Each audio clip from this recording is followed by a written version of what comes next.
Good morning, everyone. Interim CEO, Oba Hyatt, the members of the board, Vice Chair Rosales.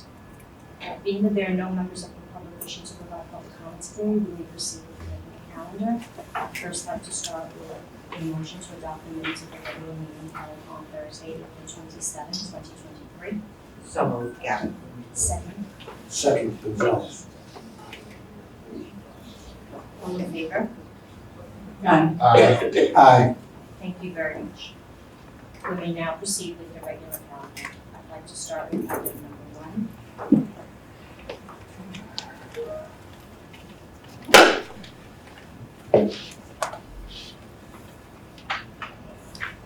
Excuse me.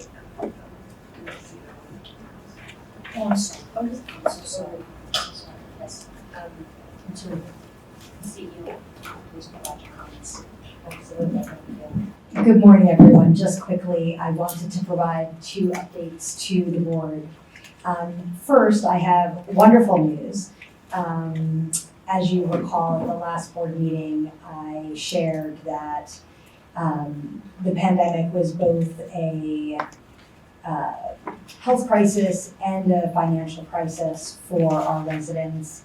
And currently, our rent arrears are over $500 million, $501 million as of April 2023. However, the one thing that I did share last time was that our residents and NYCHA staff went up to Albany to rally the legislature to provide funding for ERAP. As you recall, our residents, both Section 8 and Section 9 residents, have been excluded from the ERAP funding and have been deprioritized. However, due to the incredible advocacy of our staff, our residents, other advocates, members of the legislature, NYCHA is set to receive $128 million to fund the applications for a little over 30,000 residents who had applied for ERAP during the time the program is open. We have also been given $35 million that we will work with OTDA to operationalize for existing residents. In total, $356 million was allocated by the state in their budget for open ERAP applications and funding for Section 8 residents. So we are incredibly pleased, incredibly thankful to our legislative partners, the governor, the mayor, the chief housing officer for advocating and hearing that our tenants should be given and afforded the same funding that other tenants were given during the pandemic. That's the first bit of news. The second bit of news, and then I'll turn it over for the first board item, is just some exciting news on the trust front. We continue to move forward, and several weeks ago, the mayor announced the trust board. 6 members were appointed by the mayor. The members are myself in an ex officio capacity as the interim CEO of NYCHA, Karen Blondell as the resident advisory board nominee. She is the president of the Red Hook West Tenants Association. Baba Ham, who is a member at large. She is the vice president and New York market leader of Enterprise Community Partners. Jessica Katz, who also in her ex officio capacity as the New York City chief housing officer. Anika Lescott Martinez, the chief financial officer, also in an ex officio capacity. And Barbara McFadden, the resident at large president of the Nostrand Houses Tenant Association, and also the vice chair of the NYCHA Citywide Council of Presidents. We are hopeful that the first board meeting is going to take place in a couple of months, and we're going to get everything underway. Thank you. Thank you so much. No worries there. Vice Chair, would you like to provide some comments? Yes, this is some news, not as fantabulous as the news we just read. but nonetheless still very good. I had the honor and privilege of visiting Wagner Houses on the east side of Manhattan, and they have a program there, which is no less than, I think it's excellent. It's sort of a farm. They raise plants and food to nourish the residents and or moving forward, and also help with the emission footprint and lessen, the air, the polluted air. I hope and I understand that there's other farms elsewhere in our city, but I gotta thank all the people that are working on that particular program. And what they're doing is nothing short of a miracle. If they keep doing this and it spreads, it's a great program. I kudos to all of you that are involved, and of course to the people here on this board that are the ones following up and allowing this program to continue. Thank you. Vice Chair. We may now proceed with item number 1. Good morning. I was tempted to come over and high five you, Lisa, but I controlled myself. Good morning, Ms. Hyatt, Vice Chair Gonzalez, members of the board. I'm James Secreto. I'm the Vice President of the Office of Public Safety. I'm here before you this morning for your consideration of two board resolutions. I'm going to combine them. In the interest of time, combine them. They are citywide contracts, but borough focused, and they happen to have been awarded to the same vendor, pending the board's approval. So these numbers are 23-5/24, 1 and 2, and they are again citywide, and the vendor is Interface Cable Assemblies and Services Corp., also known as ICAS. And it's in a not to exceed amount of $10 million. And it's, the award is IDIQ contract for layered access control, closed circuit television, and intercom systems repair and maintenance. The authorization is requested to award this IDIQ contract to the lowest responsive and responsible bidder, Interface Cable Assemblies and Services Corp. ICAS. The scope of the work, scope and justification. This IDIQ contract provides for LAC, CCTV, and intercom systems repair and maintenance. The scope of work includes, but is not limited to, furnishing all labor, material, equipment, insurance, and incidentals required for LAC, CCTV, and intercom systems repair and maintenance. The LAC work will consist of troubleshooting, repair, and installation of replacement parts to restore existing electromagnetic lock systems to good working order. The CCTV work will consist of the supply, installation, programming, and configurations of all necessary components of Internet Protocol video surveillance system. The intercom systems work will consist of the repair and maintenance of existing intercom systems. ICAS will respond to repair requests on an on-call as needed basis. Contractually, ICAS must respond within 24 hours to the service call and complete all repairs within 48 hours from the time of the original notification. Through this IDIQ contract, the authority guarantees to order a quantity of work with a minimum value of $50,000 and is under no obligation to order more than the minimum value, but may order no more than $10 million. The authority will order work by issuing a work authorization to ICAS. A vendor name check was performed on February 28th of this year, was vetted by the Procurement, Ethics, and Vendor Responsibility Department, which found no issue to preclude this award. The IDIQ contract was prepared for bid and awarded by the Supply Management and Procurement Department. The contract is for a period of 3 years with 2 one-year renewal options. Section 3 projected labor hours are 7,500 and the total projected hours are 30,000.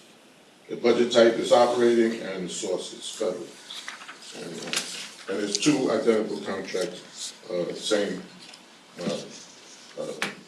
reading. So, any questions? I just have a comment, more or less. Yes. But I feel that these two particular resolutions will kind of settle the concern that we had prior to what was going on in various developments with the length of time that it took to repair like the key fobs and the time that it took the vendor to respond and leave our buildings unsecured. So it feels that these two resolutions will solve that problem, or at least make it Step in the right a step in the right direction. That's the plan, yes. Thank you. That's the plan. Thank you. Thank you. Just one slight point of clarification, these are not ratifications. I think initially these have been awarded, and then the board is voting. Thank you.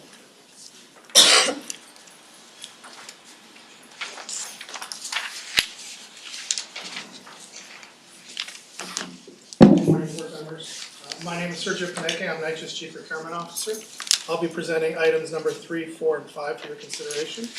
Item numbers 3 through 5 respectfully request the board ratify contracts with All Type Fire Door Corporation, Minch Mill and Lumber Corporation, and Duke Fire LLC, doing business as Ace Fire Protection. Respectfully, the amount of $5 million each for the purchase and delivery of calamine doors. With the board's ratification, the agreements would be funded for a period of 3 years, having commenced on April of 2023 through April of 2026. The competitive solicitation received 8 bids, and the 4 lowest responsive and responsible bidders were deemed viable for award. 3 awards are being presented on today's calendar, and one vendor, Aki Trading Corporation, is being evaluated, and if deemed qualified, the award will be presented at the board at a later date. Vendor for calendar item number 3, All Type Fire Door Corporation, has provided NYCHA with approximately $2.6 million worth of materials over the past 5 years.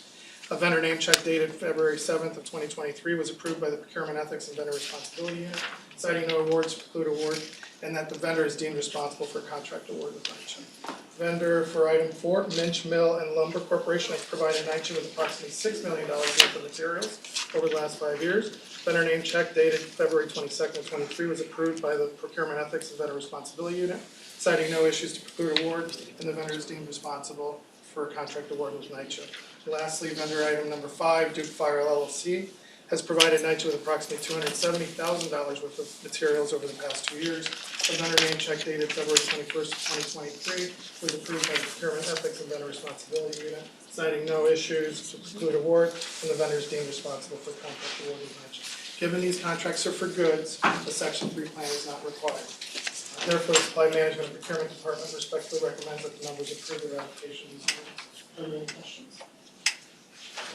Hearing none, thank you very much. Thank you, Sergio. Items 6 through 11, Dan?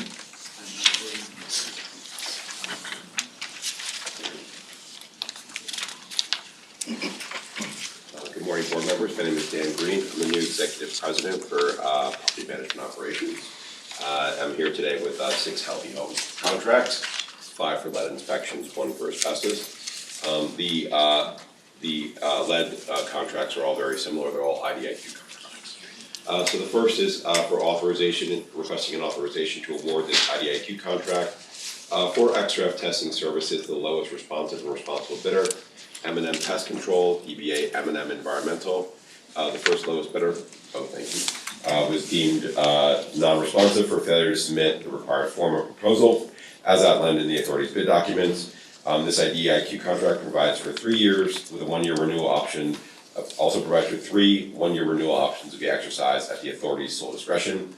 The dollar amount of this IDIQ contract, as with all the others, is $5 million. The projected Section 3 hires or labor hours is 18,720 out of 74,880 projected hours.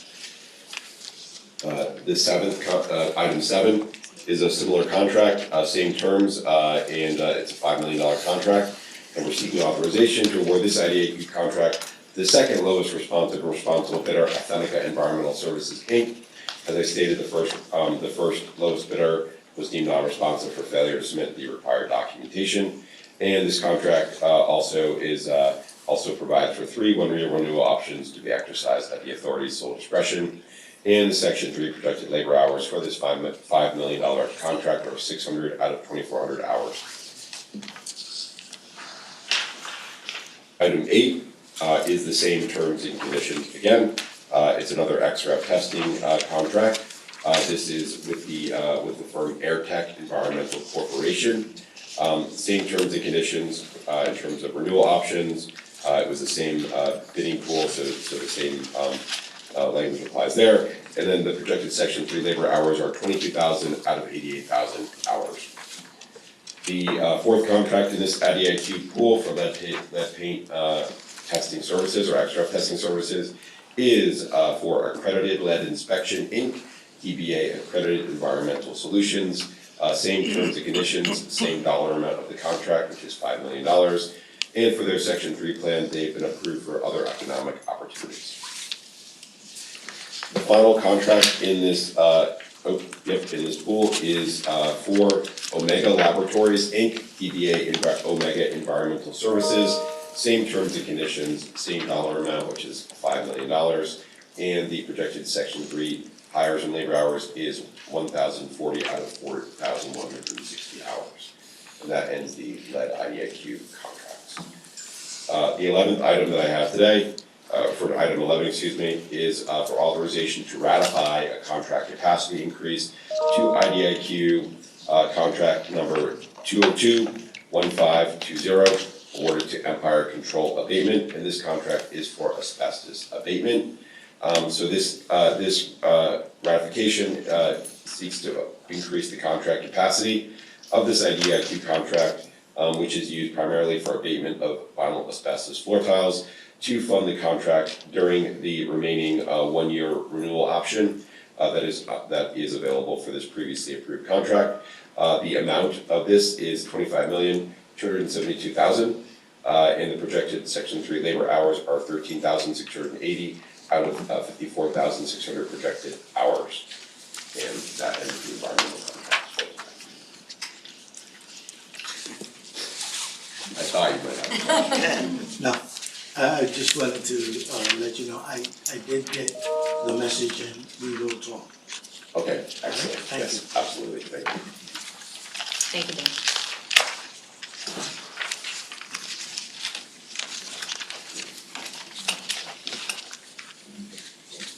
Good morning. I'm Cal Bruno, Vice President of the Operational Analysis and Contract Management.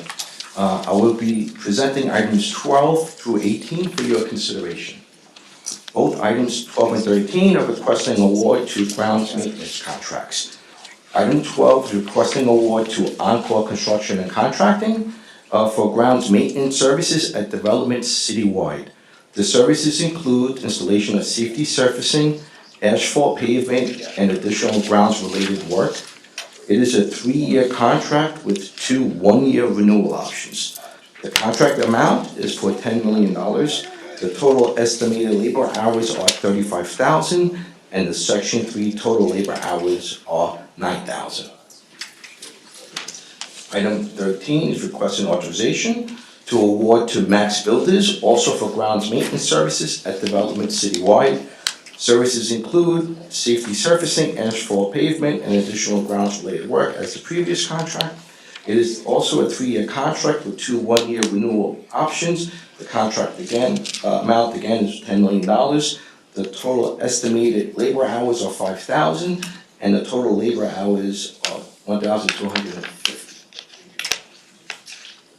Item 14 is requesting authorization to award to Hertz Electric for electrical services at developments citywide.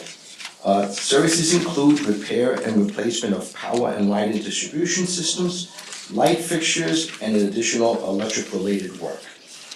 It is a 3-year contract with 2 1-year renewal options. The contract amount is for $6,695,491. The total estimated labor hours are 1,297, and the Section 3 total labor hours are 324. Item 15 is requesting to award to OM No. 1 Construction Corp. For apartment, interior, and exterior painting at development citywide. These services include painting our common areas as well as our occupied and vacant units. It is a 2-year contract with 1 1-year renewal option. The contract amount is for $5 million. The total estimated labor hours are 9,500, and in section 3, total labor hours are 2,375. Item number 16 is requesting to award to JP Hander Construction for janitorial services at development citywide. The services include removal of janitorial debris, sanitizing basements and crawl spaces, and additional janitorial-related work. It is a 3-year contract with 2 one-year renewal options. The contract amount is for $1,250,000. The total estimated labor hours are 28,280, and the section 3 total labor hours are 7,070. Items 17 and 18 are both requesting to ratify contracts for plumbing services. Item 17, to ratify a contract awarded to Robert Star Plumbing and Heating for plumbing services at development citywide. The services include repairing water, waste, gas, and heating systems. It is a 3-year contract with 2 one-year renewal options. The contract amount is for $5 million. The total estimated labor hours are 14,312, and the section 3 total labor hours is 3,600. Approval to award prior to board approval was received from the Chief Procurement Officer on April 18th, 2023. This contract was awarded on May 12th, 2023. Item 18, requesting to ratify a contract awarded to Richards Plumbing and Heating for plumbing services at development citywide. The services include repairing water, waste, gas, and heating systems. It is a 3-year contract with 2 one-year renewal options. The contract amount is also for $5 million. The total estimated labor hours is 10,000, and the section 3 total labor hours is 2,500. Approval to award prior to board approval was received from the Chief Procurement Officer on March 20th, 2023, and this contract was awarded on April 18th, 2023. I am respectfully requesting that the members approve the award and ratification of these items. I will be happy to take any questions. Thank you. Thanks for the time. Just a comment. In order, in the interest of saving time, I will get back to you on the different questions. It won't change the outcome, just my own curiosity to be satisfied. Absolutely, look forward to hearing from you.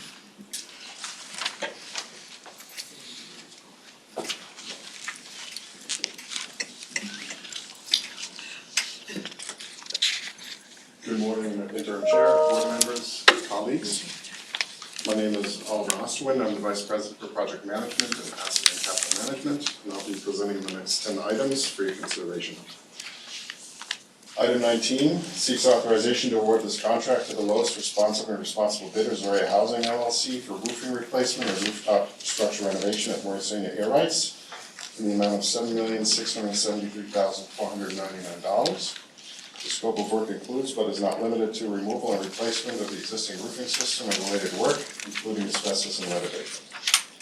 The contract term duration is for 1 year, and of the 37,440 total estimated labor hours, 9,360 are section 3, which represents 25% of the overall. Item 20 seeks authorization to award this contract to the lowest responsive and responsible bidder, P&K Contracting, for roofing replacement and rooftop structure renovation at University Avenue Rehab in the amount of $6,604,947. The scope of work includes but is not limited to removal and replacement of the existing roofing system and related work, including asbestos and lead abatement. The contract term duration is for 1 year. And of the 22,000 total estimated labor hours, 5,500 are section 3, which represents 25% of the overall. Item 21 seeks authorization to award this contract to the lowest responsive or responsible bidder, Scunzo's Plumbing and Heating Corp. for gas piping replacement at Johnson Houses in the amount of $3,285,000. The contract provides for gas piping replacement at 6 of 10 buildings. The scope of work includes, but is not limited to, replacement of building gas mains and risers, including valves and meter outlets, asbestos abatement, and related work. The contract term duration is for 1 year, 5 months, and 24 days. Of the 12,000 total estimated labor hours, 3,000 at section 3, which represents 25% of the overall. The next three items, 22, 23, 24, seek authorization to approve one contract capacity increase to each of 3 IDIQ Local Law 11 contracts for exterior restoration at various developments. One contract is held by Newland Construction Corporation and 2 are held by P&K Contracting. ANCM has determined that an increase is required to address the unsafe conditions identified by the Local Law 11 mandated facade inspections and requests an increase of $30,062,368 to the Nealon contract and $31,732,936 and $30,003,224 to the P&K contracts respectively. The scope of work includes, but is not limited to, exterior facade restoration, minor roof repairs, fire escape repairs, sidewalk sheds, and asbestos and lead abatement. The duration for each IDIQ contract is 2 years with an option to extend for 3 one-year periods at the authority's sole discretion. The Nealon contract commenced on July 16, 2019 and has been extended for a third and final time to expire July 15, 2024. The P&K contract ending in 7/61 commenced July 15, 2019 and has been extended a third and final time through July 14, 2024. The P&K contract ending in 7/65 commenced also on July 15, 2019 and has been extended a final third time through July 14, 2024.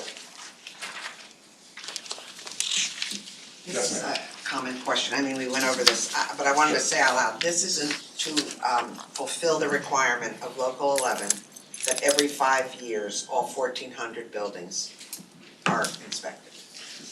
And this is the work resulting from those inspections, right? This So we is, inspect this is the them, work resulting from Correct. the requirement that every 5 years, every building is every inspected. building above 6 stories, exactly.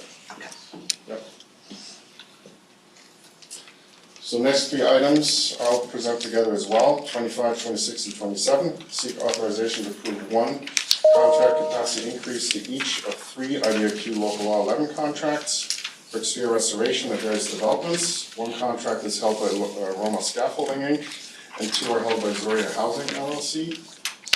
ANCM has determined that an increase is required to address the unsafe conditions identified by the Local Law 11 mandated facade inspections and requests an increase of $33,066,242 to the Roma contract and $37,273,707 and $36,102,922 to the Zoria contracts respectively.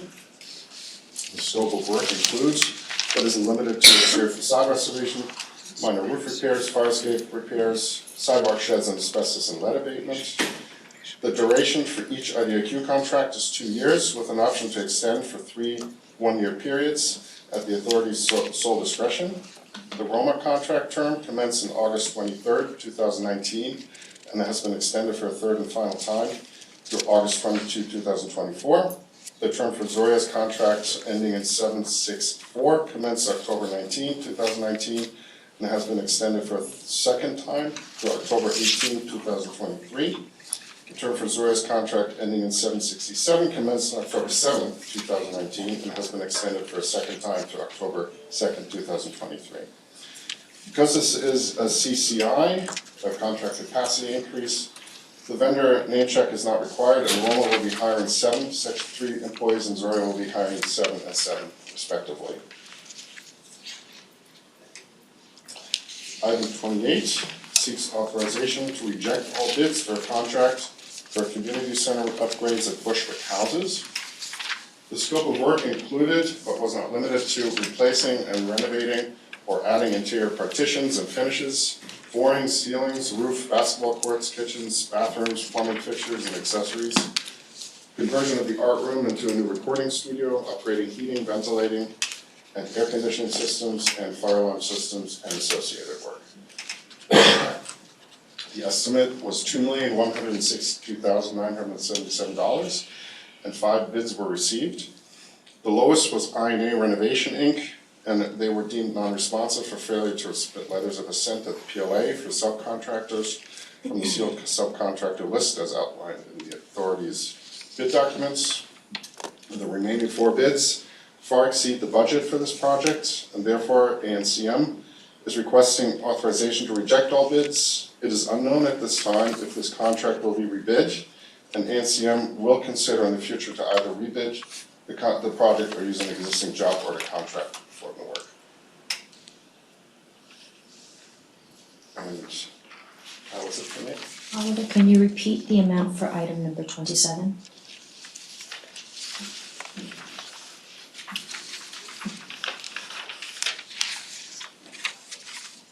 Oh, I'm sorry. 36,102,822? Yes. Is that You said correct? 922. Oh, sorry. Thank you. And I'm sorry, can you remind on the Bushwick houses, community center, what your goal for timing is for the upgrade? As to when we would commence that work, we don't have timing on that yet, I'm sorry. Okay.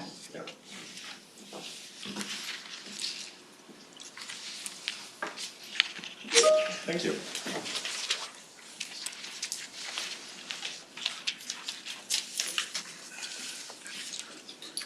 Good morning, my name is Jillian Connell, Managing Director of Strategic Operations in the Real Estate Development Department, and this morning I'm presenting resolution number 29, which seeks authorization to ratify an MOU amendment between NYCHA and the New York City Department of Housing, Preservation and Development for Housing Quality Standard (HQS) inspection services, which extends the agreement end date from December 31st, 2022 to December 31st, 2024.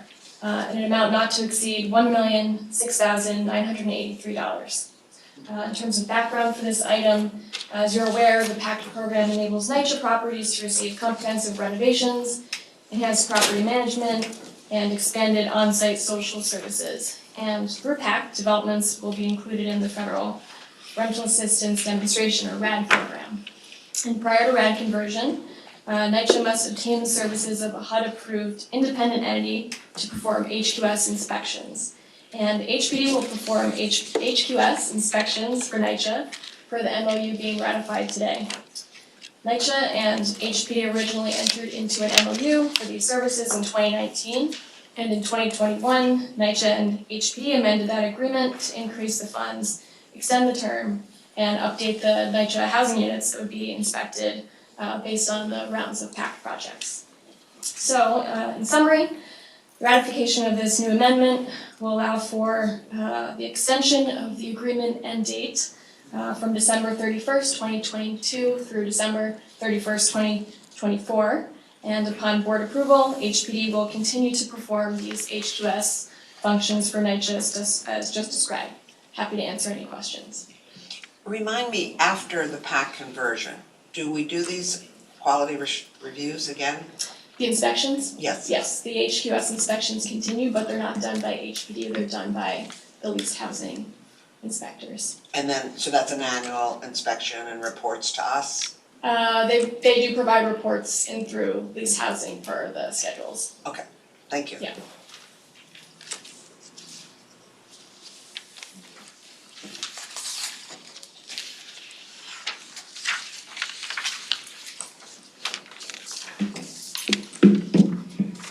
Good day, board members. My name is Patty Vieras, and I'm the Chief Information Officer at NYCHA, presenting on behalf of the Information Technology Department, and I'm presenting items 30 and 31 for your consideration. The first item is a request to ratify an agreement with International Business Machines Corporation, or IBM, to re-platform our Maximo application to the latest version and provide associated professional services for the period commencing on April 12th, 2023, and continuing through April 11th, 2028. This includes a 5-year term for a total not to exceed amount of $12,458,518. This contract includes business process analysis and system design to reduce the costly customizations to the existing Maximo system. IBM will design a configuration that meets all NYCHA business, legal, and regulatory requirements, implement that design in their Maximo cloud environment, and migrate data to the new environment. Professional services will include requirements analysis, design, configuration, testing, and training of NYCHA trainers to ensure a successful implementation. The contract includes 4 phases, starting with the installation of a new environment and configuring all foundational components. Next is the migration of asbestos inspections, followed by the implementation of capital-led abatement programs and pest control and waste management processes. NYCHA has opted to start with this partial scope to allow an assessment of the effectiveness of this project before committing our other business units to the new environment. Assuming the project is successful, and it will be, the contract will be extended for an additional 17 months to migrate the remaining groups onto the new Maximo cloud platform. Maximo is the authority's primary tool for tracking maintenance activities identified through inspections, resident requests, or authority improvement projects. Maximo maintains data on assets and completed work to allow the authority to verify work quality as well as compliance with laws, regulations, and court directives. The current implementation was delivered in May of 2009 and has been highly customized since that time to address the changing needs of the authority. And this has led to a product that is increasingly difficult to maintain and adapt when required. The net result is that the Maximo system is expensive to maintain and enhance. IBM has a great deal of experience with industry best practices when it comes to asset and work order management. Using this experience, IBM will focus on business process and work order management requirements to streamline our efforts to reduce the authority's customization by 75% or more. This new implementation will enable IT to be more responsive to changes, making it easier for our operations teams to serve our residents with high quality and timely responses to their requests. This will mean better service to the authority's residents due to clearer process steps to complete work and faster adjustments when we make business process improvements. And it will allow us to better share information with our residents as well as the work orders will have progress and status information that will be easier for folks to understand.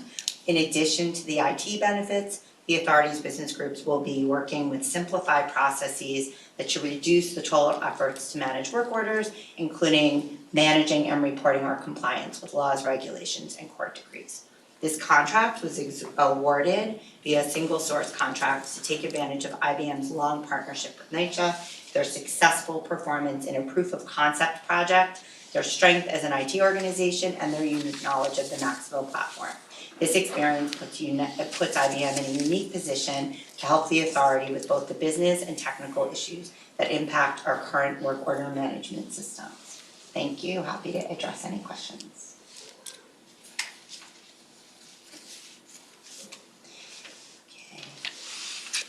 Next, I will be presenting item number 31 for your consideration. This item is a request to enter into an agreement with Nagarro Incorporated for the design, configuration, and implementation of a new resident case management system for the period starting June 5th, 2023 through June 4th, 2028 for a total not to exceed amount of $13,664,390.12. In March of 2021, NYCHA published its transformation plan, including a comprehensive blueprint for change. As part of this plan, NYCHA IT committed to implementing a modern and flexible resident case management system that would replace the current landscape of legacy systems and better support the needs of its staff, residents, program participants, landlords, and other key stakeholders in the public and leased housing programs. IT met with resident roundtable members and briefed the group about NYCHA's approach to publish a request for a proposal in search of this new modern system, and a competitive RFP was issued in late June 2022, and it was evaluated by a diverse evaluation committee consisting of members from across the authority, including residents as well. Nagarro, the selected vendor, will provide system integration services to implement a robust and resilient case management system. It will be built on a Salesforce platform, and it will be foundational to the authority's resident services. Nagarro will deliver a modern cloud-based resident case management system for lease and public housing programs to include validation of and elaboration of requirements, design, configuration, training, implementation, and provide other related services to create a highly flexible and configurable system to support and transform the business processes surrounding the entire resident lifecycle. Salesforce is an industry-leading customer relations management software solution, and it provides a wide array of functionality and scalability that will enable this new system to evolve to meet the authority's current and future needs.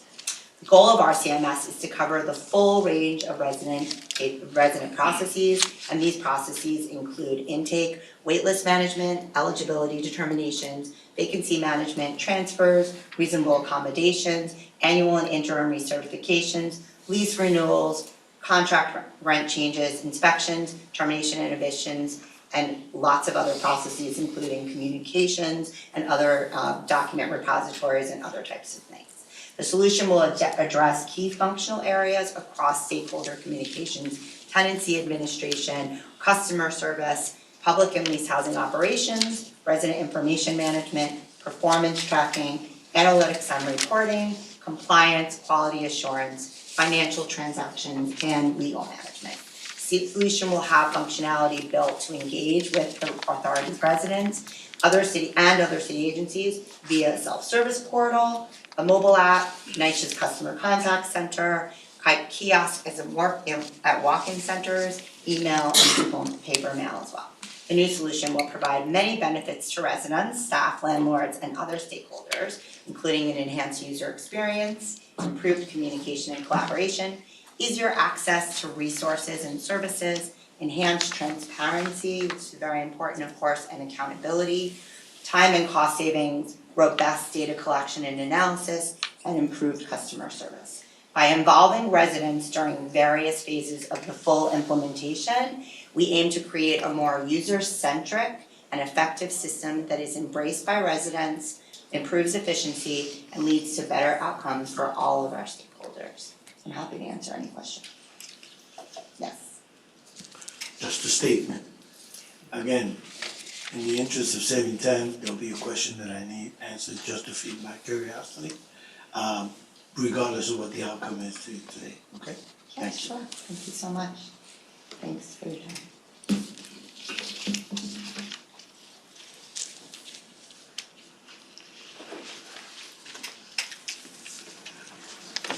Good morning, board members.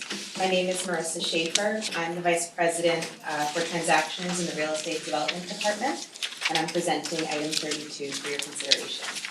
I believe we have a map to show. Okay, great. So today we are seeking board approval relating to the Pact conversion of nearly 1,700 units across 15 developments in Reed Apartments and Park Rock Consolidations in Brooklyn, which I will refer to as Reed Park Rock. And they're shown on the map with some facts about the developments. That's a little hard to see. Perfect. We first came to the board for this conversion in October 2021 when we sought board approval to submit the initial applications to HUD for the Pact conversion. We are now coming back to the board to request authorization to seek the final set of HUD approvals and enter into the documents necessary to close on the Pact conversion at Reed Park Rock later this year. As I mentioned, there are 15 NYCHA developments in the Reed Park Rock Pact conversion, shown in the map and itemized in the board materials. Through NYCHA's Pact program, NYCHA seeks to convert developments from Section 9 funding to project-based Section 8, a more stable source of federal funding. We do this using HUD's Rental Assistance Demonstration, RAD program, and by partnering with a team of private and nonprofit developers, general contractors, property managers, and social service providers. For this particular project, in November 2020, NYCHA released the Pact Partners 2020 Request for Expressions of Interest, the RFEI, for 3 projects. Reed Park Rock was one of the 3 projects included in this RFEI, the other 2 being Edenwald, which was presented to the board earlier this spring, and Frederick Samuel City, which we will present later this summer. Coming out of that RFEI, NYCHA conditionally selected a Pact partner team for Reed and Park Rock in December 2021 after a competitive evaluation of the 4 proposals received. The Pact partner is made up of the following groups: BRP Development Partners and Urbane Development, which are both minority-owned companies, and Fairstead. Fairstead is also the property manager and the general contractor. Black Veterans for Social Justice will be the nonprofit social service provider. Upon receipt of our initial RAD application, which was authorized by our prior board resolution, HUD issued its initial approval for the transaction through a commitment to enter into a housing assistance payment contract, a CHAP, in early 2022. At closing, NYCHA and the Pact partner will enter into a housing assistance payment contract, the HAP contract, which will be administered by NYCHA's leased housing department. The transaction remains subject to HUD's RAD and Section 18 approvals, which are required before the transaction converts. In addition, the New York City Deputy Mayor of Housing and Economic Development issued a letter of support for the project in August 2021. Recapitalizing and rehabilitating Reed and Park Rock is anticipated to cost approximately $860 million. HDC will oversee the financing of the transaction. As we have done on prior Pact conversions, NYCHA intends to issue a purchase money note and mortgage. NYCHA will rely on HDC's sponsor review process in lieu of an independent vendor name check, as we do in the Pact program. HDC's sponsor review is in process and will be completed prior to closing. The final transaction budget is subject to approval by NYCHA, HDC, and HUD. Regarding the project scope of work, a capital needs assessment, or CNA, will be completed. The CNA assesses the current needs and serves as an update on the content in NYCHA's current PNA. NYCHA will approve the scope of work and confirm that it addresses all items in the PNA and CNA. The scope of work will be finalized and presented to residents before construction starts. In general, it will include work addressing needs in interior units, hallways, lobbies, mechanical systems, and building facades, among other items.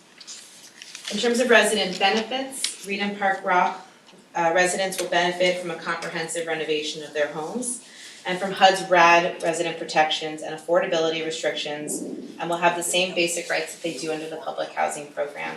The resident benefits here, as in with the other past transactions, are itemized in greater detail in the board materials. The authority and the Pact partner have met with residents and will continue to engage with residents throughout this process via meetings and through written materials. To date, we have held over 25 meetings at the site since the designation in December 2021. And in addition, again, as with other Pact projects, residents have access to the Legal Aid Society's dedicated Pact hotline. In terms of resident hiring, the Pact partner has provided NYCHA a hiring plan that outlines labor hours and training opportunities, details of which are provided in the board materials, and we will continue to work with the Reese office to finalize those plans prior to the closing. Lastly, we are anticipating the conversion taking place later this year, and we'll work with all of our partners and with the residents to ensure that the transition is as smooth as possible. Thank you, and please let me know if you have any questions. Oh, thank you so much. Marissa, thank you. Again, there are 15 developments in the 25 resident meetings. Were they all individual development meetings, or were there some that were group meetings? I believe it's a mix, so some of them are grouped in different locations, so we'll hold meetings in person to, for as accessible as possible, but also trying to give people as many options to attend. And overall, the assessment of the resident temperature on this is Positive, yes. Is okay. Thank you. I see here one silly question, 1646 households, 1698 apartments. Vacancies. Oh. Good question. Board Member Gonzalez? So now, once you, for all intents and purposes, once the Park Rock Consolidated gets done and we're ready to rock and do everything that we're supposed to do, how much of the total conversions are left? You know, from the initial start to how many we wanted to transform, to how many are transformed now, and how many are left? Great question. I can get you specific numbers as to where we'd be after Reno Park Rock. I know as of today, we have over 37,000 units at some point in the Pact program. So whether that's post rehab, in the process of being rehabbed, or in pre-development resident engagement Of the 60,000. of the 62,000. 63,000. Okay. And do we have a slight idea of when we will be moving forward, or are we waiting first for this and then go on further to get the approval of the federal government in order to keep doing the transitions? And is that the step-by-step process from now until we get it all done? You mean beyond 62,000 or No. between? Between To get, the I think, 37 to we're the- continuing to release RFIs, so we have some that we released, we have an RFI that we released, I think, a few months ago, and we continue to do that with resident support. So next time we talk, I will have maybe an updated number for you. We're continuing our work, continuing the conversions. Thank you. Yes. And how does the trust impact that? Again, if you could remind me, some of these could become trust opportunities that they would select? I believe those conversations are happening with residents at the same time, so discussing with them the option of the trust. Obviously, there's the voting procedure that residents go through. So if some of our targeted ones to get to the 63 vote to go trust, then we'll get new ones.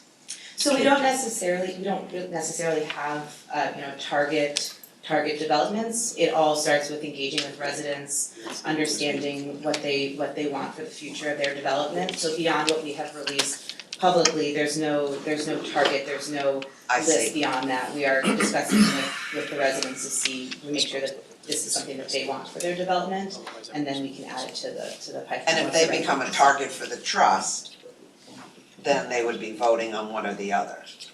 No, only on the trust. So, no. Paula is correct, Board Member Gavin is correct.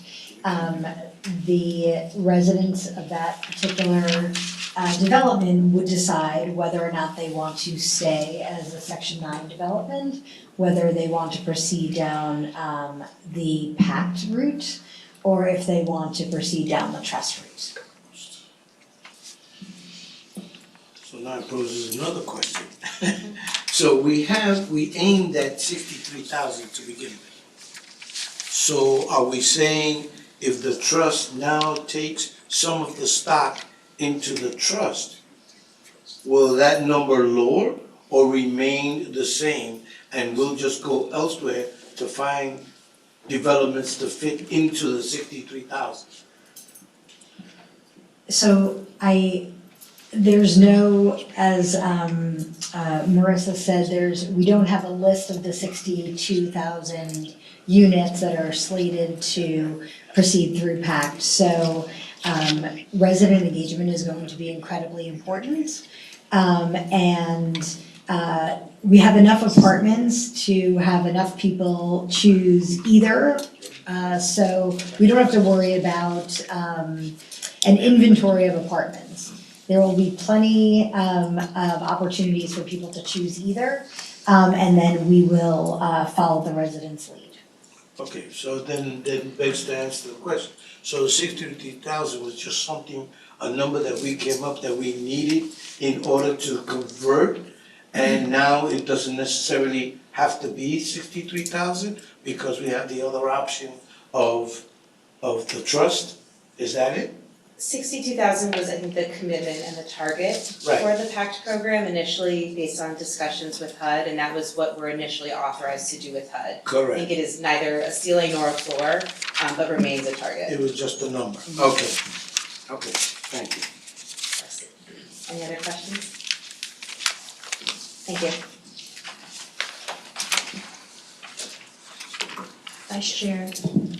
Vice Chair, being that there are no further items to be presented at this meeting, I would like to have a motion to approve the 32 items presented today. So moved. Can I have a second? Second, Gavin. All in favor? Aye. Aye. Okay. Just a reminder that our next board meeting is on June 29th, 2023. Hope to see you all here. And do I have a motion to adjourn? Motion. Second? Second. And I have one other thing that I'd like to say. Congratulations to Lisa and her lucky new husband. So.